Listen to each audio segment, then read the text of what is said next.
everyone. Welcome back to Hustle. Sorry. That is what we're talking about today, though. That is what we're talking about today.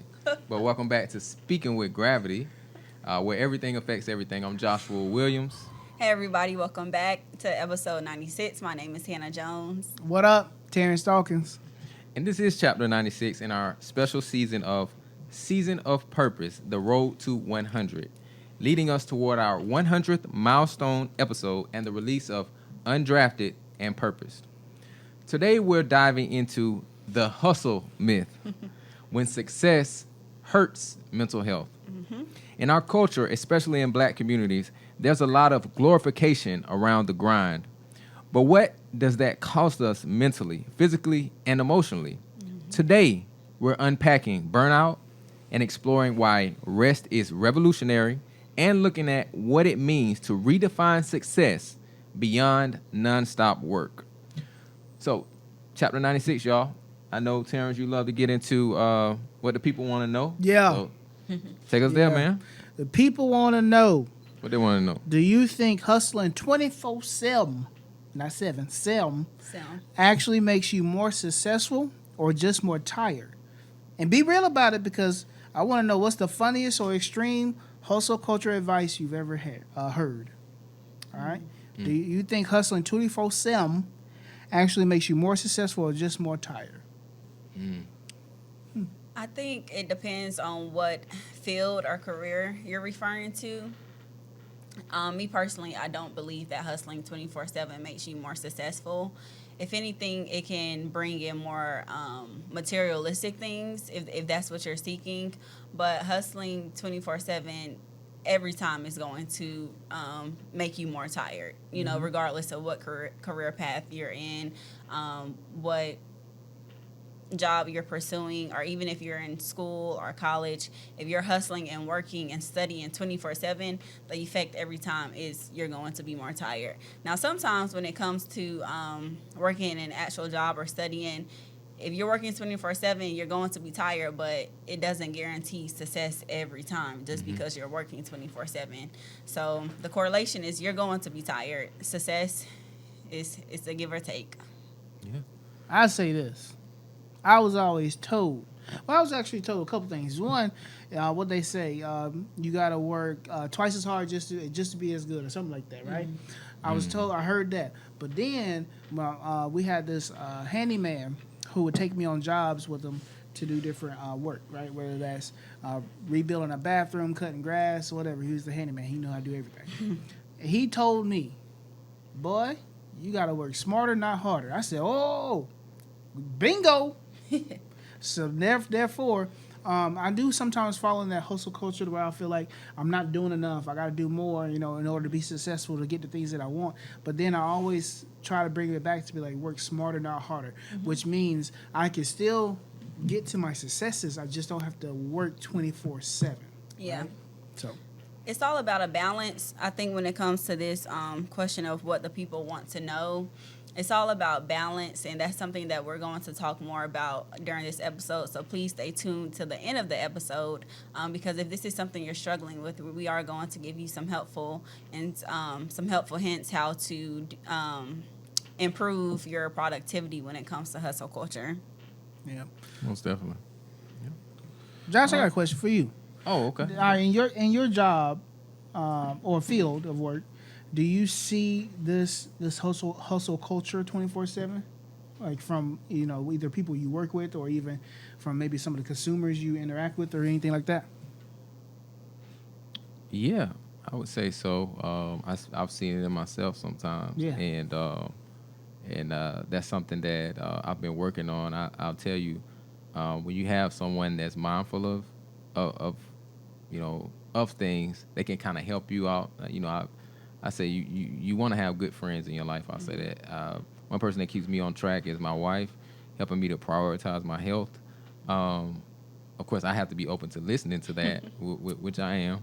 And so what I've done, I was finding myself, especially like when you're in leadership and like these leadership roles, you can find yourself working long hours, being up late at night.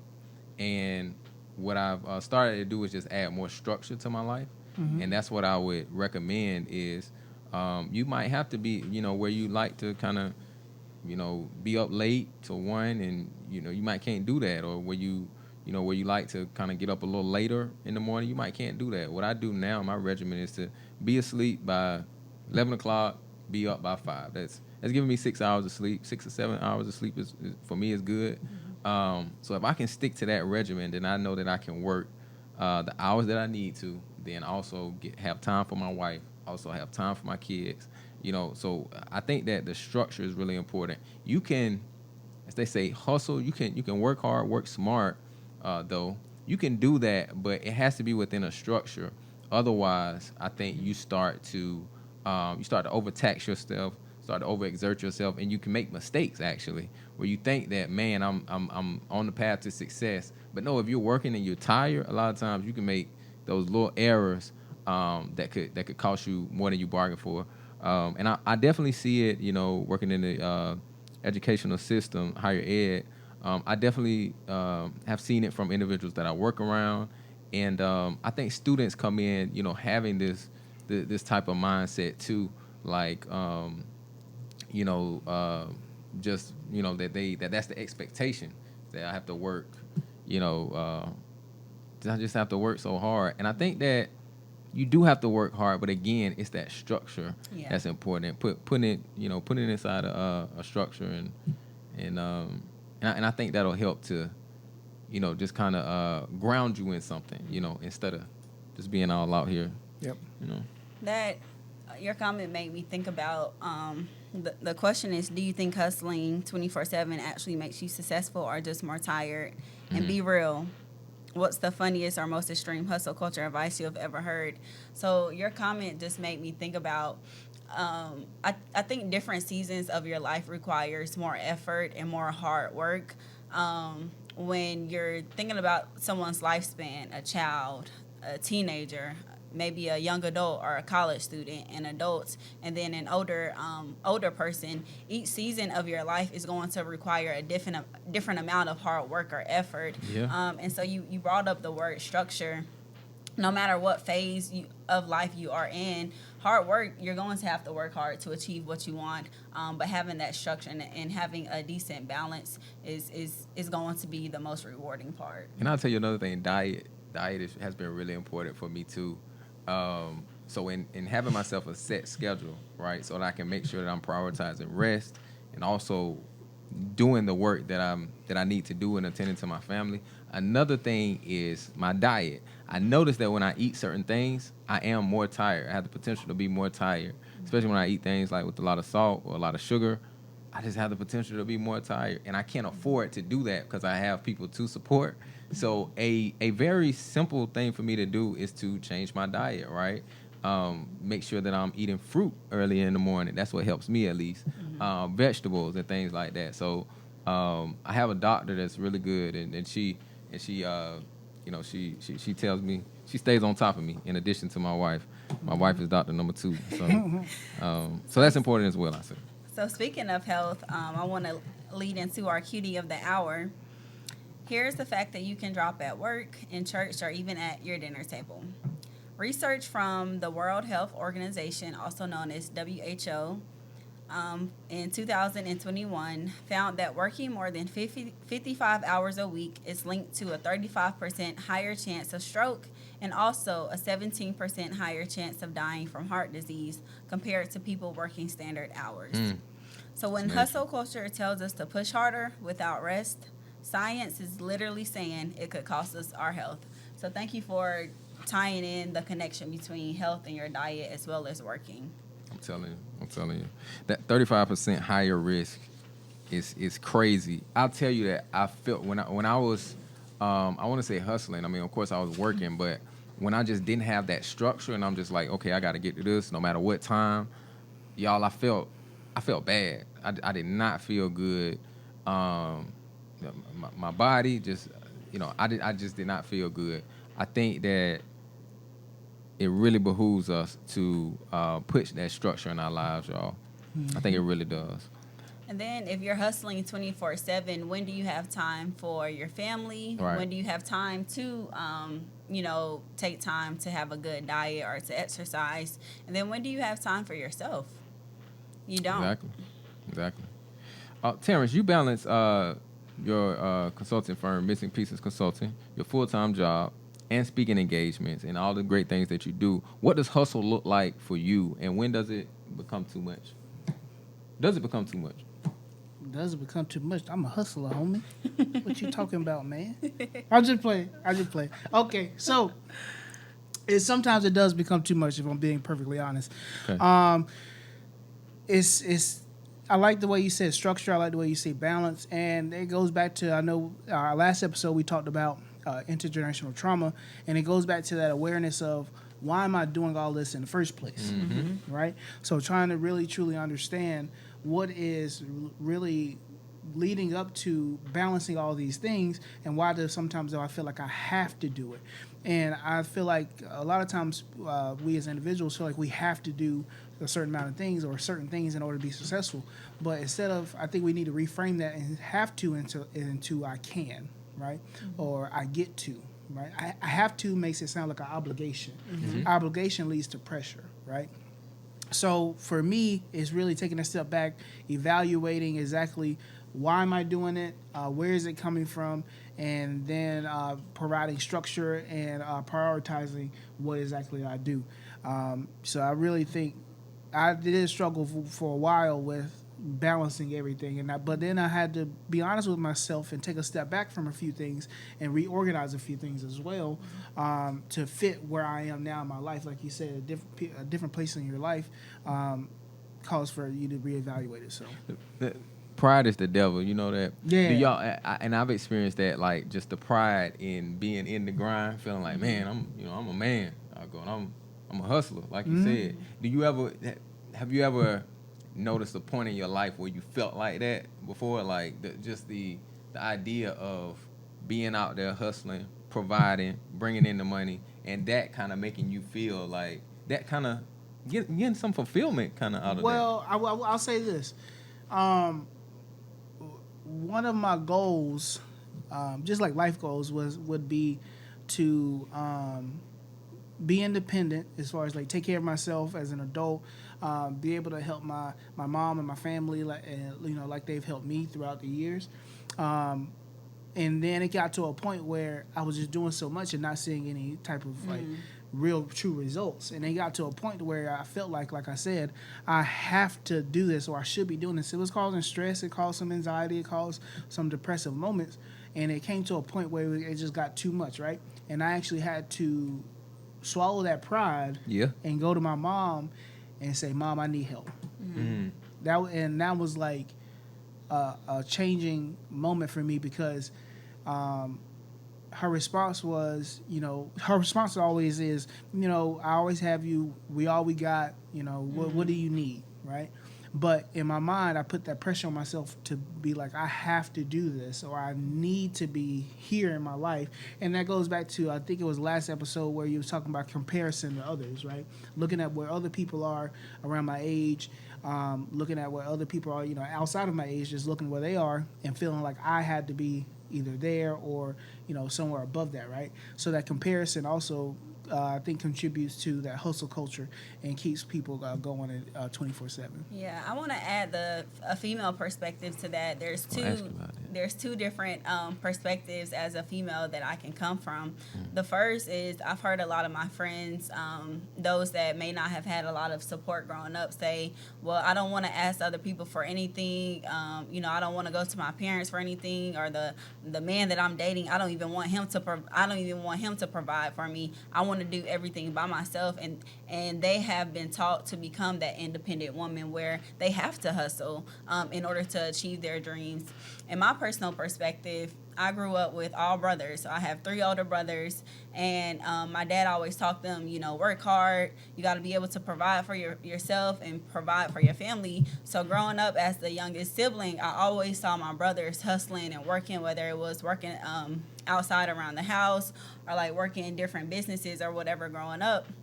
So me being the competitive person I am, I and from my childhood, I learned from a young person that I want to hustle too. I want to be able to work and provide for myself so that I don't have to ask anybody for help. And so just that experience as a child, I see how it shaped me as a young adult and the adult I am, because I learned that hustle culture early in life versus the opposite, learning how to ask for help. So those two perspectives, I'm sure some other females can relate to that. Whether you have been the independent queen and you never wanted to ask for help, or even if you just was raised in an environment where you kind of idolize being a provider for yourself. I think it can go both ways. Hey, Hannah, that was a great point. I want to ask you too. What do this kind of glorification of the hustle that we see in the Black community? We'd love to get both of y'all perspectives actually on where does that come from? Like, where does that even come from?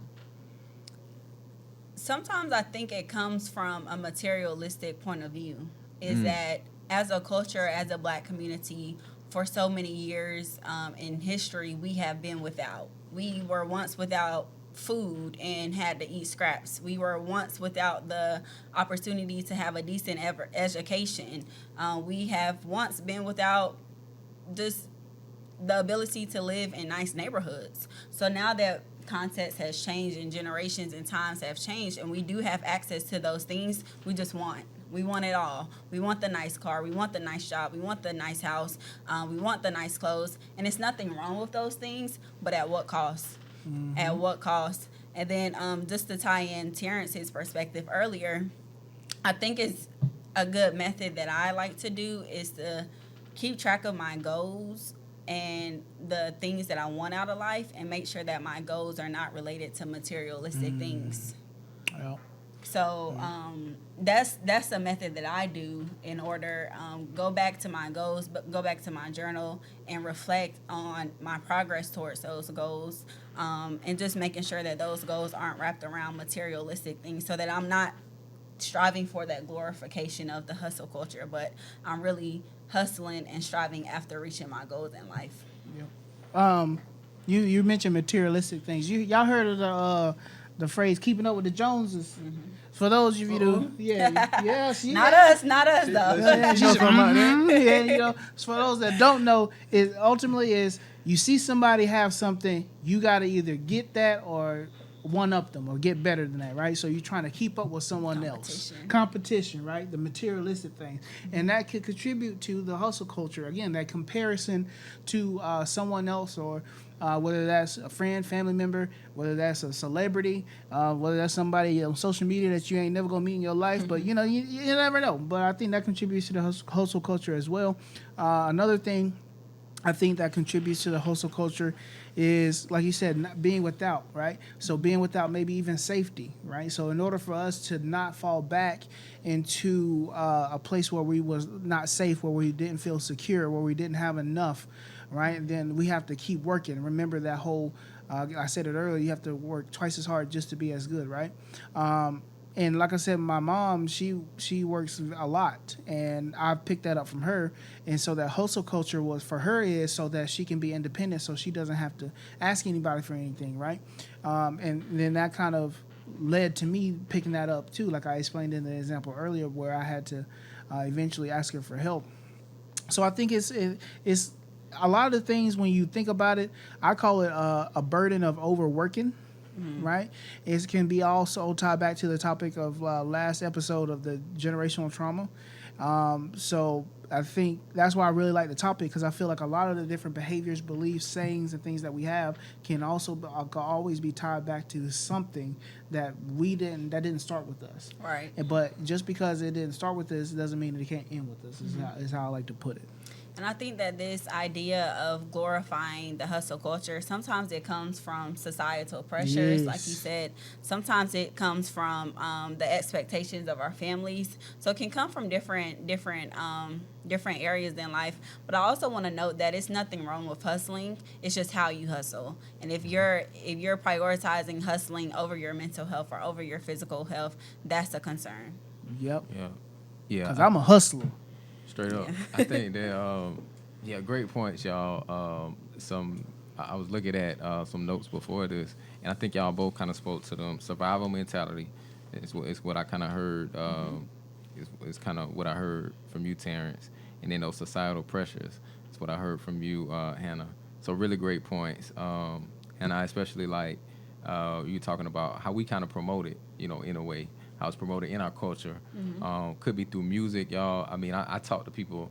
Sometimes I talk to my friends, and we automatically start talking about, just like the new this, the new that, um, and I mean, there's nothing wrong with that. But I'm just saying, a lot of those conversations end up promoting, like, hey, like I gotta have this to keep up, like you were saying.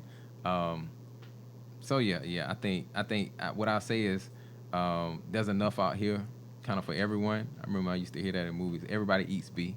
Yeah. What's that? Paid in full? I think. Yeah. Everybody eats Everybody B. eats It's, B. it's enough out here for everyone, but a lot of times that survival mentality will have us thinking, like, man, I got to get this, so I'm gonna go without, right?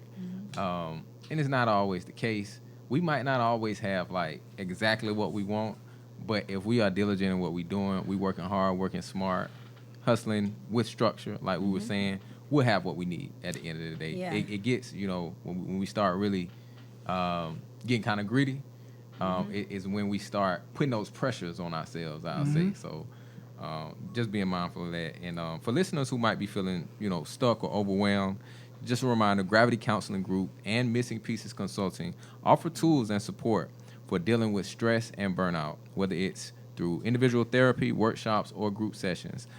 Check them out. Gravity Counseling Group and Missing Pieces Consulting. You made a good point.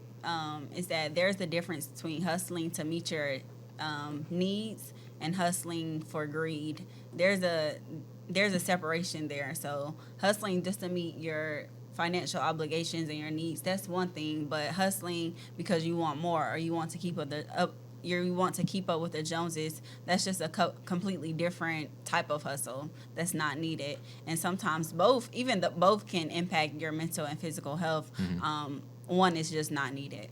It's extra stress at the end of the day. So I'm reading a book. I don't read too often, but I'm trying to change that. All right, people. But I'm reading this book. It's like talking about like there being 4 different generations in the workplace currently. I can't remember the full name of it. I can get it in a minute.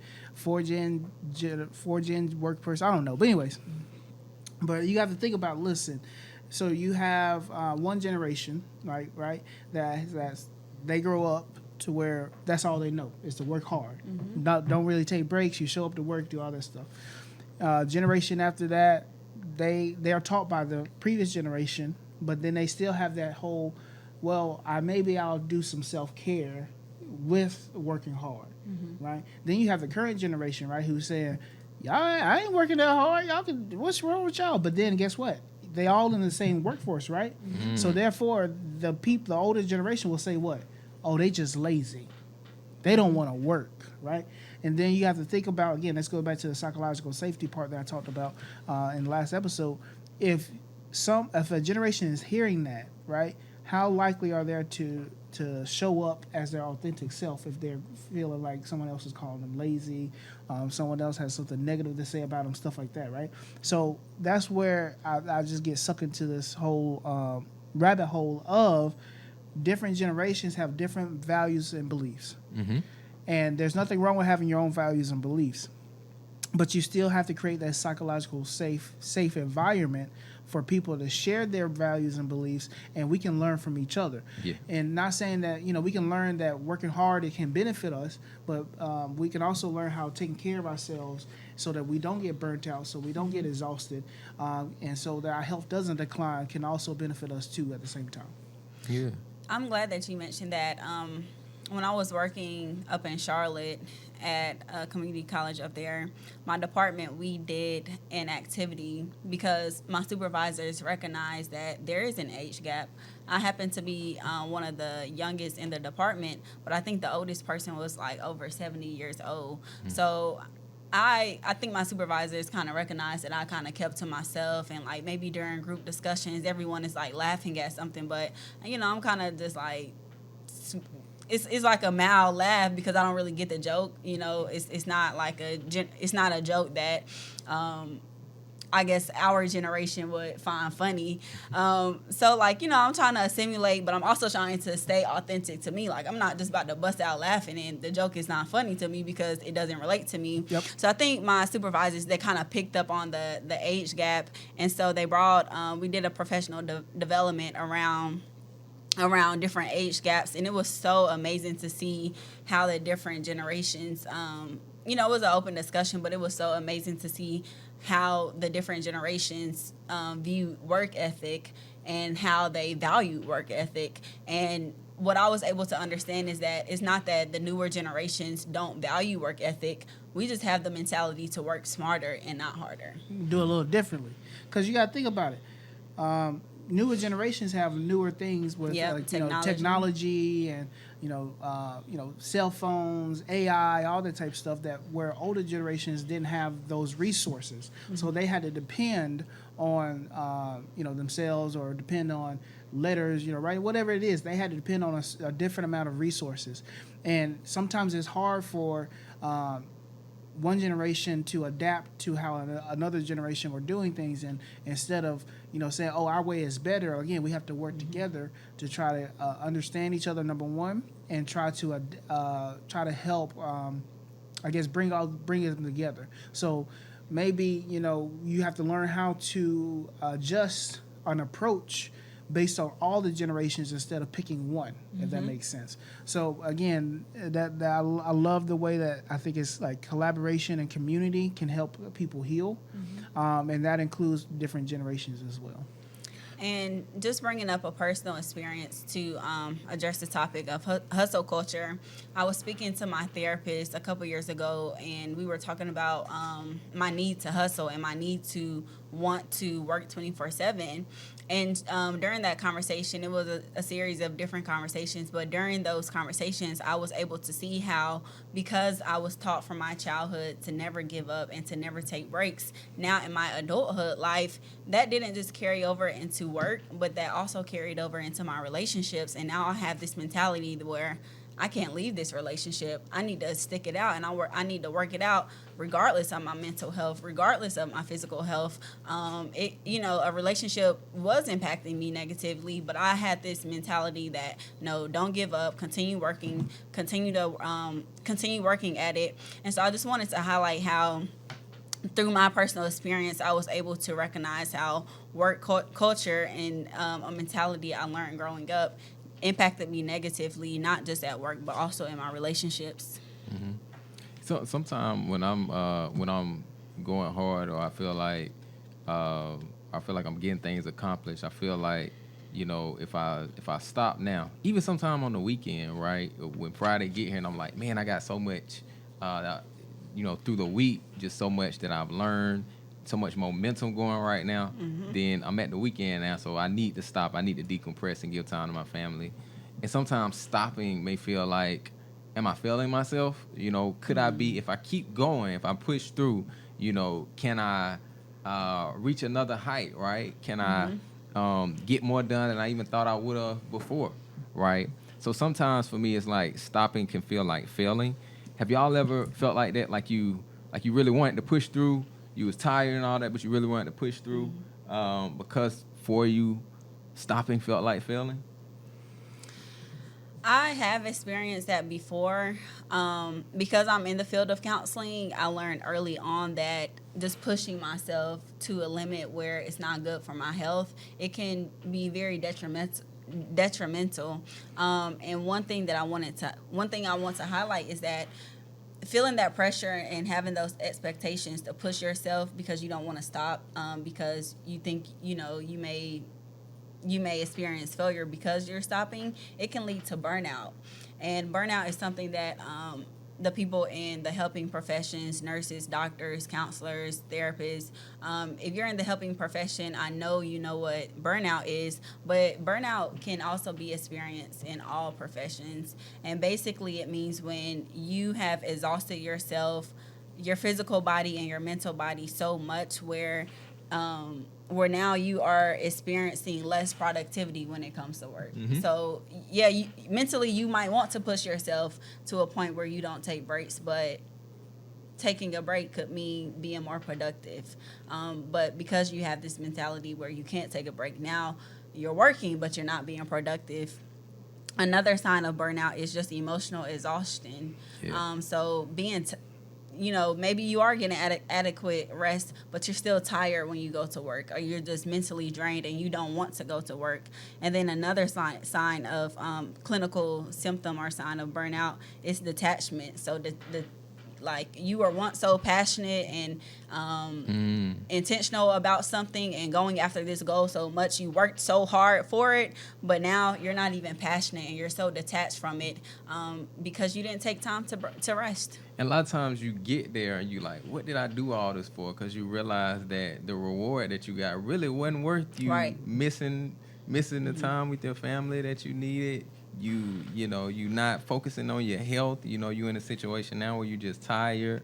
Your health might not be as good as it could have been if you gotten that rest. Even your mental health. I love the fact that you brought up mental and emotional health. Because when we are pushing through a lot of times, we're putting ourselves, I think, through some mental, we're putting ourselves through some stress as well that can have some long-term effects. Definitely some short-term, but some long-term effects on us. One, just not being as focused, as we could be when we're spending time with our family, right? Not being able to be as intentional as we should be, missing things, right? I can be I've started like taking notes when I talk to my kids. I've started taking notes for real because. Hang on, what did you say? Let me jot that down. Let me write that down real quick. I'm telling you, because I can go back and I can kind of study a little bit. But if I was just like tired all the time, I wouldn't even put that thought for it to do that. But I'm telling you, like, that helps me because I can go back. Okay, what did we talk about yesterday? How's that to relate to what we're talking about now? You know what I'm saying? So it's structure once again, structure to it. But I love the fact you brought up that that mental and that emotional aspect of it. One time, so it's so crazy, y'all. For some reason, this song been on my mind. I don't really listen to rap like that anymore because of like what it, the spirit that it give me sometimes. But what I say is this song was in my head, a Young Thug song. For some reason, it was in my head for the last few days. Hustlers don't stop, they keep going. Is that song Digits they used to have. Hustlers don't stop, they keep going. Bars. Right. And he started to justify after that in the song why he don't stop, but he keep going, as a hustler. Stopping is not always failing. You need breaks, you need pauses. They can be intentional, right? What I started doing, I was working through lunch. I would have my lunch right here and I do some work and stuff like that. I might take 15 minutes. I've started to, let me take an hour. And then during this hour, let me go do something I wouldn't normally do. Let me walk around the campus, right? And I get a chance to interact with people. It just does something different to my day, right? Because I could be in that office making calls, focused and everything, sure. But when I get that little break, it's a mental and emotional break for me too that I didn't even realize that I needed as much as I do now. And there is, I can't think of the name. I think it's Pomodoro Technique. I can't think of the name right now off the top of my head. But there's basically this technique where you work intensively and you work hard for 25 minutes and then you take a 5-minute break. And studies have shown that this is an effective way to get work done because you're not constantly putting stress on your brain to accomplish a task. I have tried to adapt this mentality, and when I do adapt it, I don't always use it, but when I do adapt it, I've noticed that I've been so productive and I'm able to reward myself. Maybe I take a snack break, or maybe I'll just take a breather to close my laptop and not look at the blue screen for so long. So just taking breaks and taking time to rest, it doesn't mean failure. But taking rest is more so a form of recalibration and just reframing your mind that, you've worked hard, give yourself some rest, give yourself a break, and then pick up and continue on. And the name of that book was 4Gen Leadership, if you know. 4Gen Leadership. That sounds like a good one too. Yeah, it was good. I ain't finished it yet, but it's pretty good. It sounds like it. And also, I feel like our culture has, sometimes we think rest can be a form of weakness. When we rest, we're weak. And I just want to clarify that rest does not symbolize weakness. If anything, it symbolizes strength because you're able to recognize what your body needs while also achieving your goals.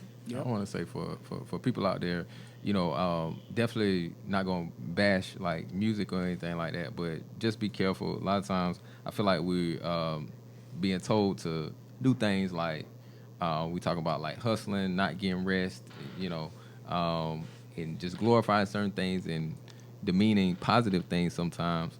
Just be mindful, y'all. Don't listen to everything out there. If the culture where you are shouldn't be what it should be, then be a culture of one until you find your pack, till you find your group, right? And we can achieve that by setting healthy boundaries. Yeah. Setting boundaries when it comes to prioritizing rest, setting boundaries even when it comes to work, setting boundaries in every facet of our life without having guilt attached to it. That can help us create that prioritized rest. Yeah. Cause my mama know if I get home, I ain't coming back out. So if you want me to do something, you might want to tell me ahead of time. Cause once I pull up in that garage and I let them dogs out and I get back in that house, don't call and ask me for nothing. That's a boundary I set. But that's because, again, that's my rest time. When I get home from work, that's my rest time. I come home, do the responsibilities I have to do to take care of like I said, my 2 dogs. But then I'm resting, right? I could go home, start doing more work because there's always work to do. I could start working home, do more work because I have more, businesses and things that I'm working on. But I intentionally say, you know what? Even if I just lay here, turn the TV on, I ain't even paying attention to TV. I'm gonna lay here and take this break because I learned how important rest is. And I've done it sometimes where I've worked through lunch multiple times. And like you said, being able to just take a break, whether I go sit in my car, whether walk around campus, or whether, call a friend and we just talk about random stuff. It's just a break from the day-to-day work instead of just pushing through because that leads to burnout. And burnout is not good because, again, it hurts your physical health, mental health, and not just like things like high blood pressure, cholesterol, and all, blood sugar and all that stuff. Like physical health, like I tore my Achilles because I was burnt out. That's why I literally believe it, because I was feeling burnt out. I went to go play basketball anyway. And then, next thing you know, injury. And I feel like that was my body telling me, you need to sit down. And it sat me down for months.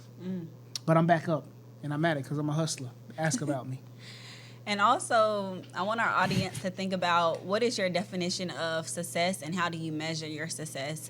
I think one practical way that we can control the hustle or improve from the hustle culture is to redefine what success means to us. And if it's attached to some form of materialistic success or financial, if it just stops at financial freedom, then maybe let's reevaluate that and think about some success goals that so directly attached to finances. Yep, changing your mindset a little bit, doing a little bit of reframing. I love it. Because it's not about the money. People think, oh, if I make more money, it's about the money. I want to raise. But it's not about the money, people. It's about what you want to do with that money. That's where it goes to what does success mean. If I had the money, I could retire my mom. Okay, so success means being what? Doing something so your mom doesn't have to work as hard, right? So the important part is not the money. It's about your mom, taking care of your mom, right? So it's kind of like, again, taking a deeper dive into not just the materialistic things, not just the money, not just, things like that, but what is it that you're really trying to do? What is your values or what are your beliefs? And how can I tie my successes around those things, not just the tools to get to that? And I think a good way to figure out why am I doing this or what my values are is to continue to ask yourself questions too. Like if you want, I ain't saying you don't need to have it, but just saying if you hustling so you can get a Bugatti, that's like a $2 million car or something like that. If you hustling for that, I ain't gonna say don't do it, but why are you hustling for that? Why do you need a Bugatti? Asking yourself those type, and that'll probably reveal you where your values are, right? Yeah. Where your treasure is, that's where your heart is. Also, that's what it said. Good book. So Yeah. So asking yourself those questions, why am I doing this? You know, and that'll reveal a lot about where your mind is, where your heart is. So, y'all, before we close, if we can leave our listeners with 3 practical steps that they can take this week in order to, you know, prioritize their mental health, take care of their mental health while still chasing their goals. Some practical steps. What would those be? Don't be afraid to say no.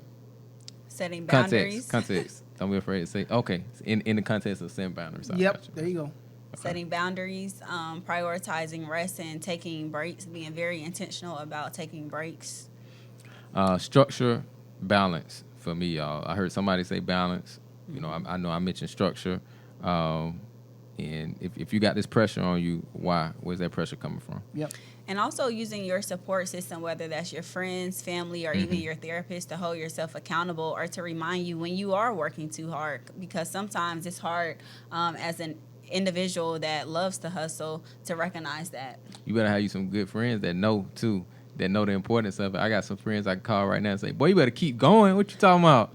Yeah. I promise. I'm telling you, I got something like that. So, and I won't call them when I know that I'm getting burnt out or something like that. That ain't gonna be the person that I call, right? That'll be the person that may call me, and I'm trying to tell them, you know, it's a better way to do this, right? Yeah, it's a better way to do this. Like, how can we do it better? How can you accomplish what you're trying to accomplish and still create room for yourself?